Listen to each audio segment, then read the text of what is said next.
Hello friends, welcome back to my YouTube channel. आज की हमारी वीडियो का टॉपिक है magnetic effect of electric current, class 10 second part first की video का लिंक आपको ऊपर आई बटन में मिल जाएगा। जो टॉपिक्स हम इस वीडियो में कवर करेंगे वो है clock face rule, magnetic field due to solenoid, electromagnet, magnetism in human beings, force on current carrying conductor due to magnetic field, Fleming's left hand rule, electric motor, electromagnetic induction, electric generator, AC and DC.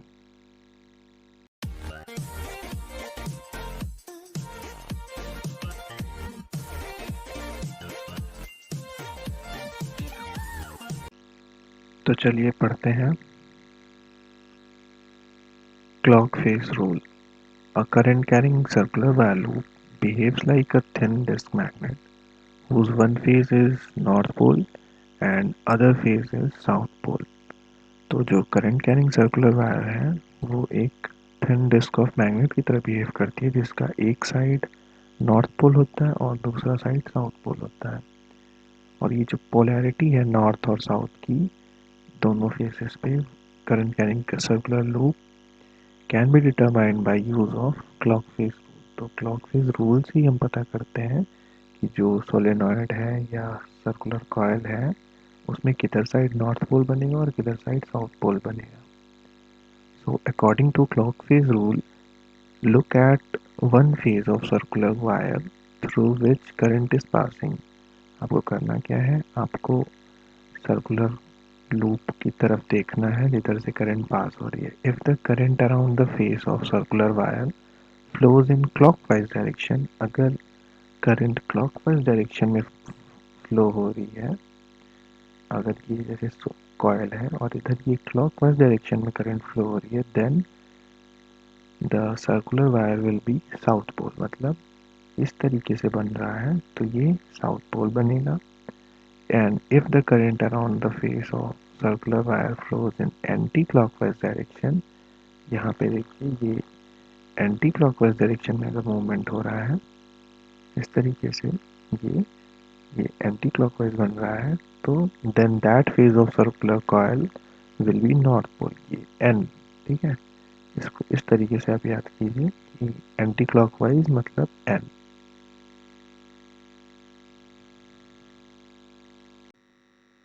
अब आते हैं हमारे next topic पे, जो है magnetic field due to a solenoid. एक solenoid से कैसे मैग्नेटिक फील्ड बनती है। The solenoid is a long coil containing large number of close turns of insulated copper wire. Solenoid है क्या कि इसमें ढेर सारी क्लोज टर्निंग है, कॉइल बना हुआ है एक इंसुलेटेड कॉपर वायर से।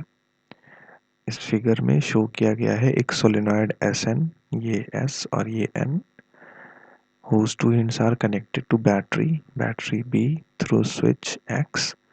When an electric current is passed through the solenoid, it produces a magnetic field around it। जब इस सोलेनॉइड से करंट पास होती है तो यहाँ पे मैग्नेटिक फील्ड प्रोड्यूस होती है।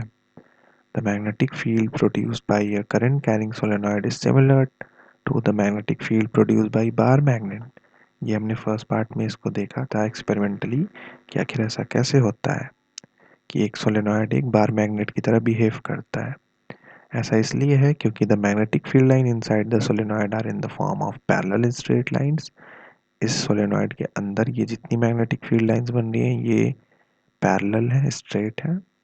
This indicates that the strength of magnetic field is the same at all the points inside the solenoid। अगर ये पैरेलल है इसका मतलब ये है कि जो स्ट्रेंथ है मैग्नेटिक फील्ड की वो सोलेनॉइड के अंदर सब जगह सेम रहेगी, चाहे इस पॉइंट पे देखें चाहे इस पॉइंट पे, सब जगह आपको सेम मैग्नेटिक फील्ड की स्ट्रेंथ मिलेगी। If the strength of magnetic field is just the same in a region, it is said uniform magnetic field। इसी सेम मैग्नेटिक फील्ड स्ट्रेंथ को हम यूनिफॉर्म मैग्नेटिक फील्ड से डिनोट करते हैं। अब but obvious है कि ये बार मैग्नेट की तरह बिहेव कर रहा है अगर सोलेनॉइड, तो इसका एक पोल नॉर्थ पोल होगा और दूसरा पोल साउथ पोल होगा। So if a current carrying solenoid is suspended freely, it will come to rest resting point in the north south direction, जैसा कि एक बार मैग्नेट के साथ होता है, अगर उसे फ्रीली सस्पेंड कर दिया जाए तो वो नॉर्थ साउथ डायरेक्शन में अलाइन हो जाता है। The strong magnetic field produced inside a current carrying solenoid can be use to magnetize a piece of magnetic material like soft iron. Magnetic field जो प्रोड्यूस हो रही है एक सोलेनॉइड के अंदर, उसको हम यूज़ कर सकते हैं मैग्नेटिक मटेरियल बनाने में, जैसे कि सॉफ्ट आयरन को मैग्नेट के में कन्वर्ट किया जा सकता है उसको सोलेनॉइड के अंदर रख के। दस magnet formed is called electromagnet, और ऐसा जो मैग्नेट बनता है उसे इलेक्ट्रोमैग्नेट कहते हैं। So solenoid is use for making magnets. The strength of magnetic field produced by a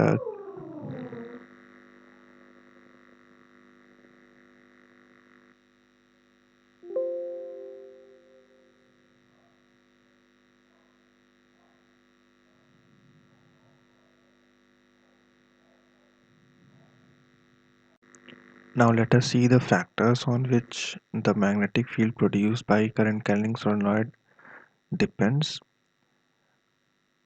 The number of turns in the solenoid. तो जो स्ट्रेंथ है मैग्नेटिक फील्ड की सोलेनॉइड में, वो number of turns in the solenoid पे depend करती है। मतलब larger the number of turns in the solenoid, greater will be magnetism produced.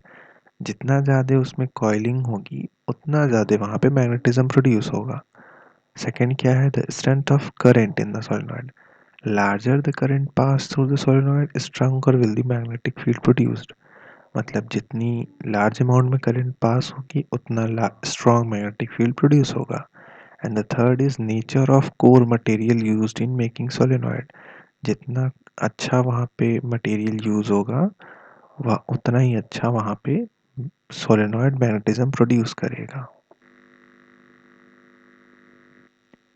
हमने देखा कि सोलेनॉइड से इलेक्ट्रोमैग्नेट बनता है जब उसके कोर में हम कोई भी सॉफ्ट आयरन रखते हैं। तो अब चलिए इलेक्ट्रोमैग्नेट को पढ़ते हैं। An electric current can be used for making temporary magnets known as electromagnets. ठीक है, an electromagnet work on the magnetic effect of current. It is found that if a soft iron rod called core is placed inside a solenoid, then the strength of magnetic field becomes very large because the iron core gets magnetized by induction. तो जो देखा गया है कि soft iron rod अगर core के अंदर place किया जाए तो वहाँ पे जो मैग्नेटिक फील्ड है उसकी स्ट्रेंथ से आयरन कोर भी मैग्नेटाइज हो जाता है। इंडक्शन इस प्रोसेस को कहते हैं। This combination of solenoid and soft iron core is called electromagnet। और इस कॉम्बिनेशन को मतलब सोलेनॉइड के साथ सॉफ्ट आयरन कोर अगर रखा है तो इसे इलेक्ट्रोमैग्नेट कहते हैं। Thus, an electromagnet is a magnet consist of long coil of insulated copper wire wrapped around a soft iron core that is magnetized only when electric current is passed through the coil। अब यहाँ पे ध्यान देने वाली बात क्या है कि it should be noted that solenoid containing soft iron core in it acts as magnet only as long as the current is flowing in the solenoid. तो ये जो सोलेनॉइड है सॉफ्ट आयरन के साथ, ये तब तक इलेक्ट्रोमैग्नेट की तरह बिहेव करेगा जब तक उसमें करंट पास कर रही है। जैसे ही हम स्विच ऑफ कर देंगे सोलेनॉइड की करंट को, it will no longer behave as a magnet. All the magnetism of soft iron core disappears. ठीक है। A very important point to be noted is that it is the soft iron piece placed inside the coil which becomes a strong electromagnet on passing the current। यहाँ पे note करने वाली बात यह है कि ये सॉफ्ट आयरन जो है, जो प्लेस किया गया कॉइल के अंदर, यही एक स्ट्रॉन्ग इलेक्ट्रोमैग्नेट की तरह बिहेव कर रहा है जब उसमें से करंट पास कर रही है। और ये सॉफ्ट आयरन का ही बना होना चाहिए because soft iron loses all of its magnetism when current in the coil is switched off. अगर सॉफ्ट आयरन का मटेरियल है तो ये अपनी मैग्नेटिक प्रॉपर्टी लूज कर देता है जैसे ही करंट हम ऑफ करते हैं।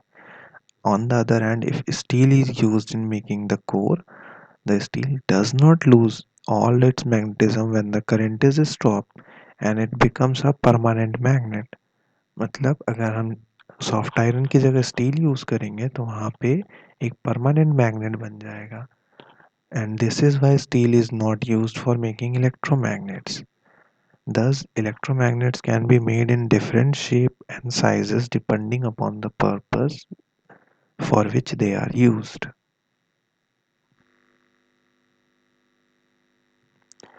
The strength of electromagnet depends upon the number of turns in the coil.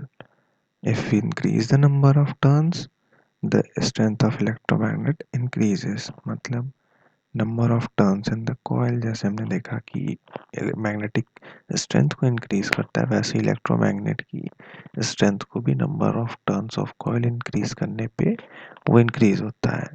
And the current flowing in the coil, जैसे ही हमने देखा कि सोलेनॉइड के केस में, सेम वैसे यहाँ पे भी है कि करंट हम बढ़ाएंगे तो स्ट्रेंथ वहाँ पे मैग्नेट इलेक्ट्रोमैग्नेट की इंक्रीज करेगी। And the third is the length of air gap between its poles. If we reduce the length of air gap between the poles of an electromagnet, then its strength increases.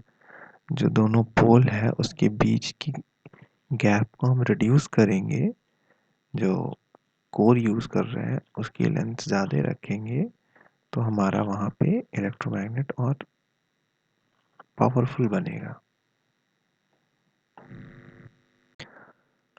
अब जो next topic है वो है magnetism in human beings.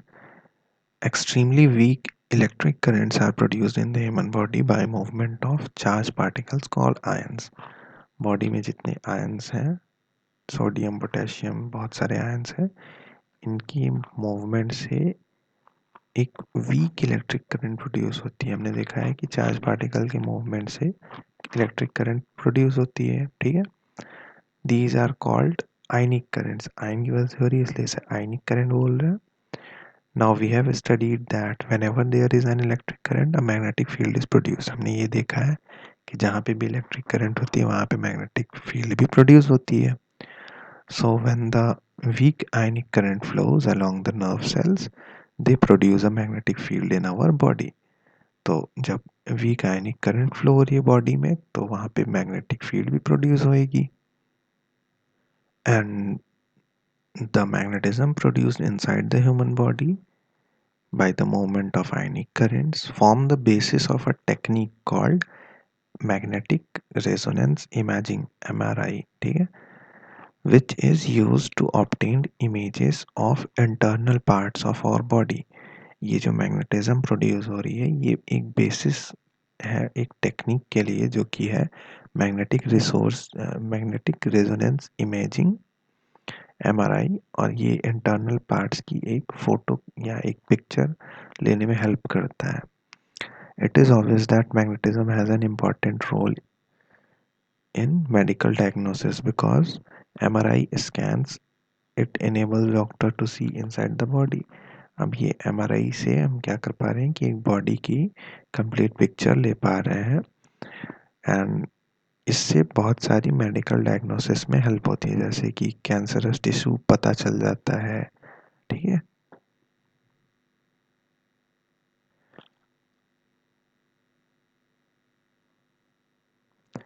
अब जो हमारा next topic है वो है force on current carrying conductor due to magnetic field. एक करंट कैरिंग कंडक्टर पे मैग्नेटिक फील्ड की वजह से क्या फोर्स लगता है, आइए वो देखते हैं। We have already discussed Oersted experiment which shows that a current carrying wire exerts a force on compass needle and deflects it from its usual north south position। हमने ये देखा था कि ऑस्टेड के एक्सपेरिमेंट में एक करंट कैरिंग वायर थी जो कि जब हम उसके पास कंपास निडल ले जा रहे थे तो वहाँ पे डिफ्लेक्शन हो रहा था। Since compass needle is actually a small freely pivoted magnet, we can also say that current carrying wire exerts a mechanical force on a magnet। जैसा कि हम जानते हैं कंपास में एक पाइवोटेड मैग्नेट छोटा फ्रीली मूविंग मैग्नेट होता है, तो हम ये भी कह सकते हैं कि अब जो करंट कैरिंग वायर है वो एक मैकेनिकल फोर्स भी एक्सर्ट कर रही है इस मैग्नेट पे जिससे वो मूव कर रहा है, मैकेनिकल है तो मूव करा दे रहा है। Thus this force can produce a motion in the magnet। The reverse of this is also true. That is, a magnet exerts a mechanical pressure or mechanical force on current carrying wire, and if the wire is free to move, this force can produce a motion in wire. इसका उल्टा भी possible है कि ये जो magnet है वो mechanical force exert कर रहा हो करंट कैरिंग वायर पे, और जिससे वायर फ्री है मूव करने के लिए, तो वो मूव कर जा रही है। इस पिक्चर में हम ये देख सकते हैं कि एक एल्युमिनियम फॉयल है जो कि दो पोल ऑफ मैग्नेट के बीच में, ये नॉर्थ साउथ के बीच में एल्युमिनियम फॉयल प्लेस किया गया है, और जब इस एल्युमिनियम फॉयल में करंट पास की जा रही है तो ये मैग्नेट से दूर जा रहा है। It happens due to repulsion between the two magnetic fields, one from the magnet and one from the current। एक तो इस मैग्नेट की मैग्नेटिक फील्ड्स होंगी, और दूसरी जब करंट इसमें से फ्लो हो रही है तो वहाँ पे भी मैग्नेटिक फील्ड प्रोड्यूस होगी, और उन दोनों में आपस में रिपल्शन होगा तो ये दूर की तरफ भेजा जाएगा, और अगर अट्रैक्शन होगा तो पास आएगा। तो वही है, ये जो दूर भेज रहा है यहाँ पे ये एक फोर्स लगा रहा है। अब यहाँ पे न्यूटन के थर्ड लॉ ऑफ मोशन को अप्लाई करते हैं, जिसके अकॉर्डिंग करंट कैरिंग वायर अगर फोर्स एक्सर्ट कर रही है मैग्नेट पे, तो मैग्नेट भी equal and opposite force exert करेगा करंट कैरिंग वायर पे। In 1821, Faraday discovered that when a current carrying conductor is placed in a magnetic field, a magnetic force is exerted on the conductor, which can make the conductor move। Faraday ने ये चीज़ देखी कि एक current carrying conductor को अगर magnetic field में रखा जाए तो वहाँ पे एक मैग्नेटिक फोर्स प्रोड्यूस होता है जिससे कंडक्टर मूव करता है। This is known as motor principle and forms the basis of large number of electric devices like electric motor and moving coil galvanometer। ये उस टाइम एक शुरुआत थी, एक प्रिंसिपल बेसिस था जिससे आज बहुत सारे इलेक्ट्रॉनिक डिवाइसेस बने हैं जिसमें इलेक्ट्रिक मोटर और मूविंग कॉइल गैल्वेनोमीटर इम्पॉर्टेंट है। When a current carrying wire is placed in a magnetic field, a force is exerted on the wire। ये तो हमने देखा है। अब फ्लेमिंग साहब ने क्या किया कि he gave a simple rule to determine the direction of force acting on the current carrying wire placed in magnetic field। This rule is known as Fleming's left hand rule। Fleming ने अपना left hand rule दिया जिससे कि हम direction of force निकाल सकते हैं जो कि एक करंट कैरिंग वायर पे एक्ट कर रहा है जब वो एक मैग्नेटिक फील्ड में प्लेस किया जा रहा है। According to Fleming's left hand rule, hold your four finger और index finger, central finger and the thumb of your left hand at right angles to each other। Adjust your hand in such a way that forefinger point the direction of magnetic field।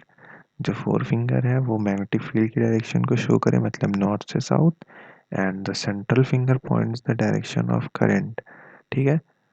Then the direction in which thumb points gives the direction of force. जब आप ऐसा करेंगे कि index finger magnetic field की direction में रहे, central finger current की direction को शो करे, तब जो थंब होगा आपका वो आपका डायरेक्शन ऑफ फोर्स को शो करेगा जो कि उस कंडक्टर पे एक्ट कर रहा है। ये देखिए इस तरीके से लेफ्ट हैंड कि ये तीनों एक दूसरे के 90 डिग्री पे, ये मैग्नेटिक फील्ड की डायरेक्शन में, ये करंट की डायरेक्शन में, तो ये जो थंब है ये फोर्स की डायरेक्शन को शो करेगा। Since the conductor move along the direction in which force acts on it, we can also say that the direction in which the thumb points gives the direction of motion of conductor। तो इससे हम ये भी कह सकते हैं कि ये जो थंब है जिधर पॉइंट कर रहा है उधर direction of motion of conductor होगा, मतलब उधर की तरफ आपका कंडक्टर मूव करेगा क्योंकि फोर्स उधर ही लग रहा है। दस हम फ्लेमिंग लेफ्ट हैंड रूल को एक अनदर वे में भी लिख सकते हैं, that hold the four finger, central finger and thumb of your left hand at right angles। Adjust your hand in such a way that the forefinger point in the direction of magnetic field and the central finger points in the direction of current, and then the direction in which the thumb points gives the direction of motion of conductor. तो thumb आपका direction of motion of conductor को show करेगा। आइए अब देखते हैं electric motor को। Electric motor it is a device that converts electrical energy to mechanical energy. ठीक है, इलेक्ट्रिक मोटर क्या है? एक ऐसी डिवाइस है जो कि इलेक्ट्रिकल एनर्जी को मैकेनिकल एनर्जी में कन्वर्ट करता है। It is of two types, AC and DC motor. ठीक है, electrical energy is converted into mechanical energy by using an electric motor. Electric motor works on the basis of rules suggested by Mary Ampere and Fleming's left hand rule. ये Marie Ampere and Fleming's left hand rule के suggestion और उनके rule पर work करता है। Principal क्या है electric motor का? When a rectangular foil is placed in a magnetic field and a current is passed through it, force act on the coil which rotates it continuously. With the rotation of coil, the shaft attached to it also rotates। ठीक है, होता क्या है कि इस तरीके से एक रेक्टेंगुलर फॉयल यूज़ करते हैं, ये मैग्नेट है। तो हमने देखा है कि जब इसमें से करंट फ्लो करेगी और ये मैग्नेटिक फील्ड के बीच में रखा जाएगा तो इस पे एक फोर्स एक्ट करेगा। ठीक है, तो यही फोर्स इसको रोटेट कराता है। ये ऐसे ऐसे इसमें रोटेट करेगा और ये इस रोटेशन के साथ साथ ये जो शाफ्ट लगा हुआ है इस शाफ्ट को भी रोटेट करता है और इसी तरह ये मोटर बन जाता है। इसका कंस्ट्रक्शन कैसे होता है, इसमें क्या क्या चीज़ें होती हैं, आइए वो देखते हैं। तो पहली चीज़ होती है armature. It is a rectangular coil ABCD which is suspended between the two poles of magnetic field. The electric supply to the coil is connected with commutator। ठीक है, तो ये हमारा आर्मेचर होता है ABCD और ये कम्यूटेटर होता है। इसकी हेल्प से हम इस कॉयल को इलेक्ट्रिक सप्लाई प्रोड्यूस देते हैं। कम्यूटेटर और split ring. Commutator is a device which reverses the direction of flow of electric current through the circuit. It has two halves on the same metallic ring। इसमें क्या होता है कि commutator ये reverse करता है direction of flow of electric current को इस सर्किट में। एक बार इसको क्लॉकवाइज भेजता है और एक बार एंटी क्लॉकवाइज भेजता है। ठीक है, it is two halves of the same metallic ring, ये दो हाफ में होता है।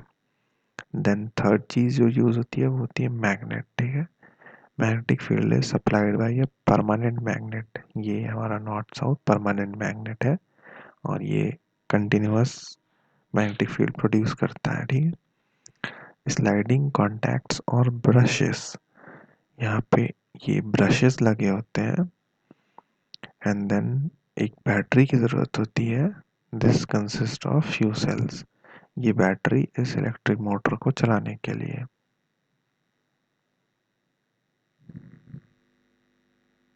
अब आइए इसकी वर्किंग को देखते हैं। When an electric current is supplied to the coil of electric motor, it gets deflected because of magnetic field। होता क्या है कि जब कॉयल को इलेक्ट्रिक करंट जैसी सप्लाई की जाती है इलेक्ट्रिक मोटर में, वो डिफ्लेक्ट होता है मैग्नेटिक फील्ड की वजह से। यहाँ पे देख सकते हैं ये जो कॉयल है ABCD, इसमें जैसे यहाँ से करंट फ्लो करेगी ये मैग्नेटिक फील्ड के बीच में रखा हुआ है तो इस पर फोर्स एक्ट करेगा। सपोज AB पे ऊपर की तरफ फोर्स एक्ट कर रहा होगा और CD में करंट के डायरेक्शन इधर है तो इसमें डाउनवर्ड फोर्स एक्ट कर रहा होगा, तो क्या होगा, डिफ्लेक्ट होगा। तो डिफ्लेक्ट होके ये पोर्शन ऊपर जाएगा और ये पोर्शन नीचे आएगा। ठीक है, तो वही इसमें कहा गया है।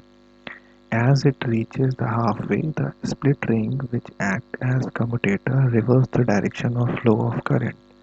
यानी जैसे ये AB यहाँ पे हो जाएगा और CD यहाँ पे हो जाएगा, ये हाफवे होगा, उसी टाइम ये स्प्लिट रिंग करंट के डायरेक्शन को रिवर्स कर देगा। अब इससे क्या होगा कि reversal of direction of current reverses the direction of force acting on the coil। मतलब जैसे ही ये स्प्लिट रिंग करंट के डायरेक्शन को चेंज करेगा तो फोर्स जो एक्ट हो रहा था इस पे और इस पे वो भी चेंज हो जाएगा। अभी ए बी पे फोर्स ऊपर की तरफ एक्ट हो रहा था सपोज, तो जब ए बी यहाँ पे आएगा तो फोर्स इस पे नीचे की तरफ एक्ट करने लगेगा। और ये जो सी डी यहाँ पे था, जब ये सी डी यहाँ पे चला जाएगा तो इस पे जो सी डी पे फोर्स नीचे की तरफ वर्क कर रहा था वो फोर्स अब ऊपर की तरफ वर्क करेगा। तो इससे क्या होगा, the change in the direction of force pushes the coil and it moves another half turn. Thus the coil completed one rotation around the axle. इससे ये एक कंप्लीट रोटेशन हो जाएगा। ये भी यहाँ पे और फिर यहाँ से यहाँ पे आ जाएगा, मतलब अपनी पुरानी पोजीशन पे आ जाएगा। ऐसे ये एक चक्कर कंप्लीट कर लेगा और यही प्रोसेस बार बार रिपीट होता है। ठीक है, कॉमर्शियल मोटर में यही मोटर कंटिन्यूएशन इस प्रोसेस से होके एक मोटर में रोटेशन होता है। ठीक है, और कॉमर्शियल मोटर में क्या है, इलेक्ट्रोमैग्नेट यूज़ किया जाता है। इलेक्ट्रोमैग्नेट की जगह पे परमानेंट मैग्नेट यूज़ किया जाता है। ठीक है, आर्मेचर क्या है, सॉफ्ट आयरन कोर है with large number of conducting wires over it. ठीक,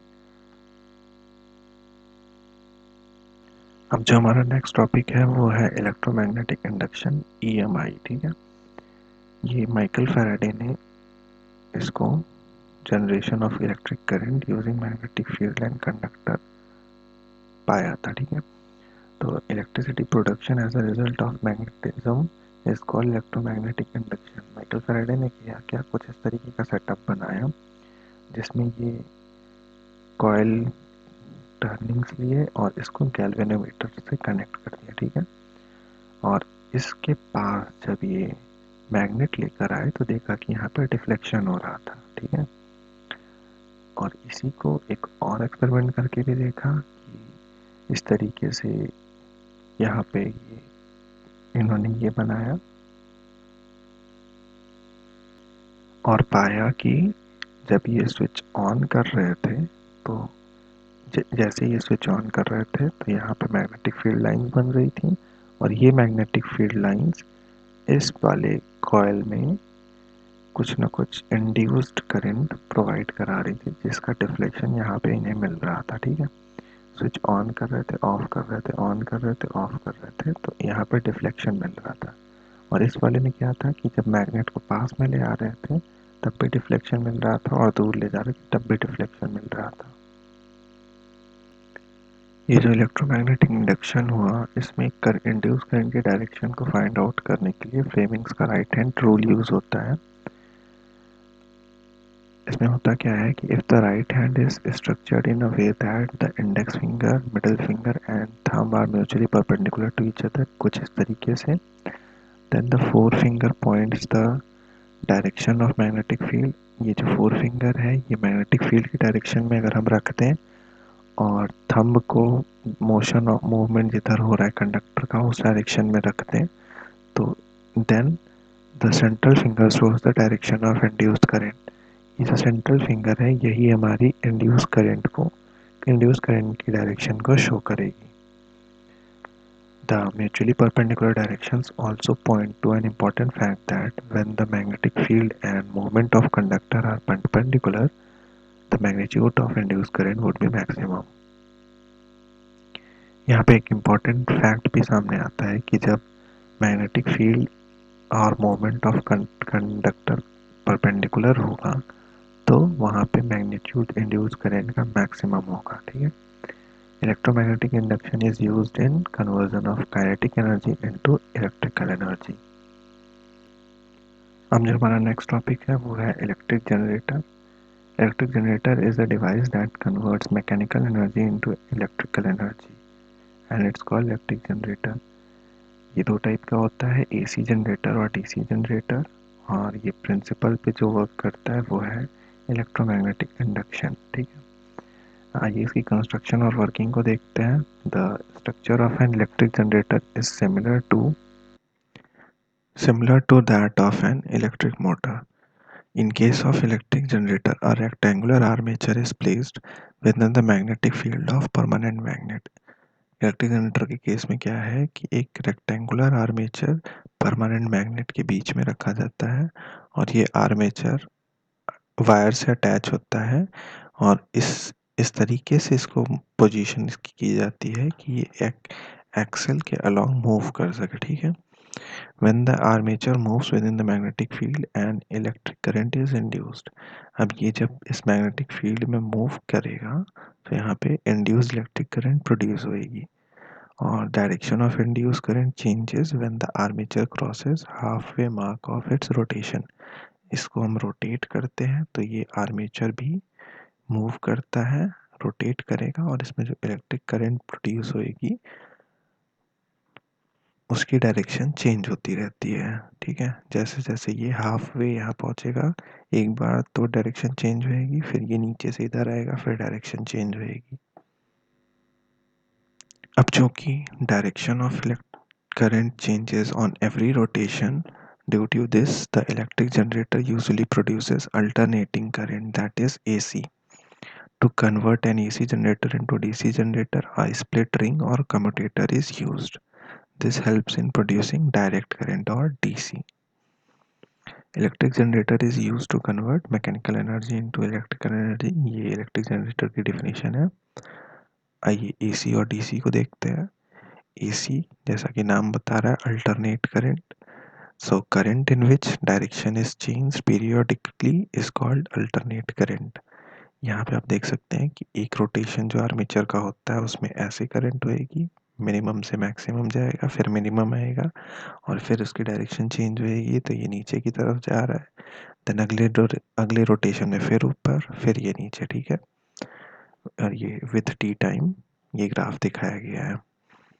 in India most of the power station generate alternate current, जितने पावर स्टेशन हैं सब में अल्टरनेट करंट ही प्रोड्यूस होता है। डायरेक्शन करंट की चेंज होती है after every 1 by 100 second. The frequency of AC in India is 50 Hz. AC is transmitted up to a long distance without much loss of energy. This is advantage of AC over DC. AC को transmit करने में longer distance में बहुत कम energy loss होती है क्योंकि इसकी frequency 50 hertz है। और DC direct current, current that flows in one direction only is called direct current, ठीक है। तो इसमें देख रहा है एक ही डायरेक्शन में मिनिमम से मैक्सिमम, फिर मिनिमम, फिर मैक्सिमम, फिर मिनिमम, फिर मैक्सिमम, फिर मिनिमम, ठीक है। और ये ऐसा हो क्यों पा रहा है, क्योंकि वहाँ पे हम स्प्लिट रिंग यूज़ करते हैं। उस जनरेटर में हम अगर स्प्लिट रिंग यूज़ कर लें तो AC को वो DC में कन्वर्ट कर देता है। Now let's see advantages of AC over DC। Cost इसकी जनरेशन की बहुत कम है DC के कंपैरिजन में। इजीली इसको कन्वर्ट किया जा सकता है DC में। AC can be easily converted into DC. AC can be controlled by use of choke, which involves lesser loss of copper loss, whereas using DC can be controlled using resistances, which involve high energy loss. AC को हम choke लगाकर उसकी production को control कर सकते हैं, लेकिन DC की प्रोडक्शन को कंट्रोल करने का एक ही तरीका है कि वहाँ पे हम रेजिस्टेंस यूज़ करें, जिससे कि हाई एनर्जी लॉस होता है। AC can be transmitted over long distances, ये हमने देखा, और वहाँ पे एनर्जी लॉस बहुत कम होता है। AC machines are stout and durable and do not need much maintenance. इनकी मेंटेनेंस बहुत कम होती है AC मशीन्स की। अब डिसएडवांटेजेस देखते हैं AC के। AC can not be used for electrolysis process और electromagnetism as it reverses its polarity. Electrolysis में अगर हम देखें तो ये प्रोसेस है जहाँ पे आपको एक ही डायरेक्शन या कंटिन्यूअस करंट की ज़रूरत होती है। वहाँ पे उसकी पोलैरिटी नहीं चेंज हो सकती। अगर आप पॉजिटिव दे रहे हैं तो आपको पॉजिटिव ही देते रहना है। Then second is AC is more dangerous than DC। ऐसा इसलिए है क्योंकि कहा जाता है कि जो AC है वो 5 टाइम्स मोर डेंजरस है, 4 to 5 टाइम मोर डेंजरस है DC से। क्योंकि ऐसा देखा गया है कि जो फ्रिक्वेंसी 60 हर्ट्ज है वो इतनी डेंजरस है कि वहाँ पे एक इवन 20 वोल्ट या 25 वोल्ट का वोल्टेज भी, शॉक भी पर्सन को किल कर सकता है। और एसी में हमने देखा ही है कि वहाँ पे 100 टाइम्स पोलैरिटी चेंज हो रही है, यानी 100 बार पॉजिटिव आ रहा है और 100 बार नेगेटिव आ रहा है। तो इस वजह से AC is more dangerous than DC, ये क्वेश्चन पूछा जाता है अक्सर।